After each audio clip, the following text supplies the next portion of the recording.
Selamat malam Pak Budi.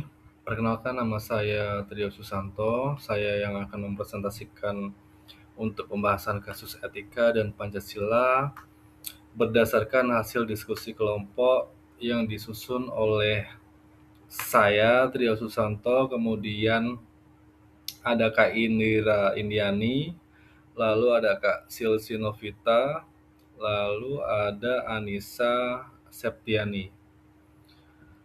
Presentasi ini bertujuan untuk memahami bagaimana Pancasila dapat menjadi landasan moral dalam menyikapi berbagai masalah sehari-hari.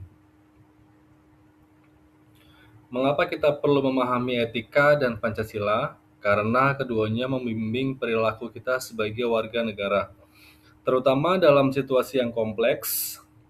Diskusi kelompok membantu kami mengeksplorasi kasus nyata dan mencari solusi berdasarkan nilai Pancasila. Ruang lingkup presentasi mencakup 6 kasus, mulai dari fondasi moral sila pertama hingga penggunaan aplikasi bajakan. Kasus pertama menanyakan mengapa sila pertama disebut fondasi moral bagi keempat sila lainnya.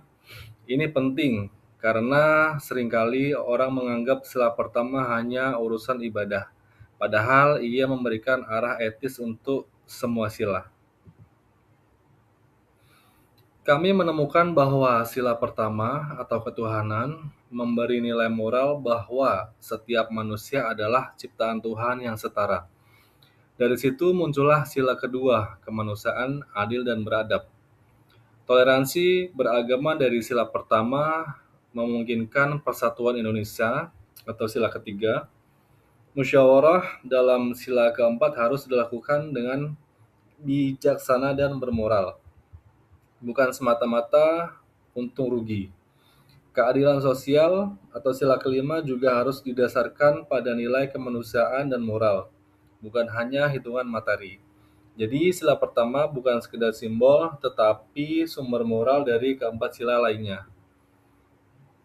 Kasus kedua menanyakan hubungan antara pertanggungjawaban kepada Tuhan dengan integritas pejabat publik. Ini relevan dengan maraknya korupsi dan penyalahgunaan wewenang. Kesimpulan kami, jika seorang pejabat benar-benar yakin bahwa setiap tindakan akan dimintai pertanggungjawabannya oleh Tuhan, ia akan terdorong untuk jujur, adil, dan amanah. Sebaliknya, pejabat yang korupsi atau menyalahgunakan jabatan menunjukkan bahwa ia belum sepenuhnya memahami tanggung jawab moral dan spiritual. Semakin banyak kuat kesadaran spiritual seseorang, semakin tinggi integritasnya dalam menjalankan tugas publik.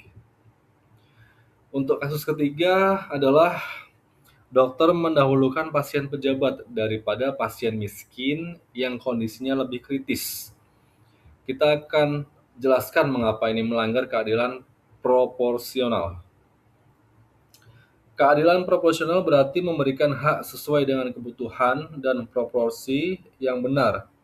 Dalam trias medis, pasien dengan kondisi kritis harus didahulukan apapun status solusinya, apapun status sosialnya.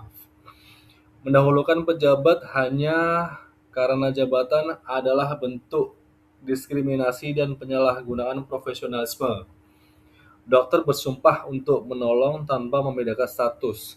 Tindakan seperti ini melanggar etika profesi dan nilai kemanusiaan Pancasila. Untuk kasus keempat, konten kreator membuat video adu domba antar etnis demi views. Mengapa ini mengancam integritas wilayah dan kedaulatan? Konten yang memecah belah etnis dan memicu konflik horizontal seperti kerusuhan antar suku atau agama. Karena media sosial penyebar cepat dan luas, satu video bisa memicu perpecahan nasional, mengancam keutuhan NKRI. Seharusnya media sosial digunakan untuk edukasi dan persatuan. Konten kreator punya tanggung jawab moral untuk menjaga keharmonisan, bukan mengorbankan demi popularitas. Untuk kasus kelima, membandingkan suara terbanyak atau voting dengan musyawarah mufakat. Mana yang lebih sesuai dengan akal sehat dan nilai Pancasila? Untuk suara terbanyak, yaitu keputusan diambil berdasarkan jumlah pilihan terbanyak jika meninggalkan pihak yang kalah. Musyawarah mufakat yaitu melalui diskusi hingga semua pihak setuju. Ini lebih menjaga kerukunan dan keadilan. Namun, jika mufakat sulit dipercaya, voting bisa menjadi jalan terakhir agar keputusan tetap bisa diambil.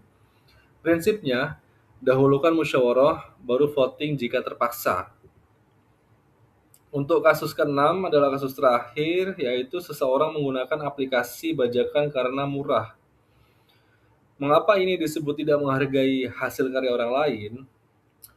Aplikasi bajakan digunakan tanpa izin dan tidak membayar pembuatnya. Ini merugikan secara ekonomi dan moral. Tindakan ini tidak adil karena pembuat aplikasi sudah bekerja keras namun tidak mendapat imbalan. Menghargai karya orang lain berarti menggunakan versi resmi. Meskipun itu lebih mahal, ini mendukung inovasi dan kreativitas. Solusinya, jika harga terlalu mahal, cari alternatif gratis yang legal atau gunakan program berlangganan terjangkau. Ada 6 poin utama kesimpulan kami. Yang pertama, sila pertama sebagai fondasi moral seluruh sila. Yang kedua, pertanggungjawaban kepada Tuhan mendorong integritas pejabat. Yang ketiga, keadilan proporsional dalam profesi, contoh dokter harus diutamakan. Yang keempat, konten provokatif mengancam persatuan dan kedaulatan.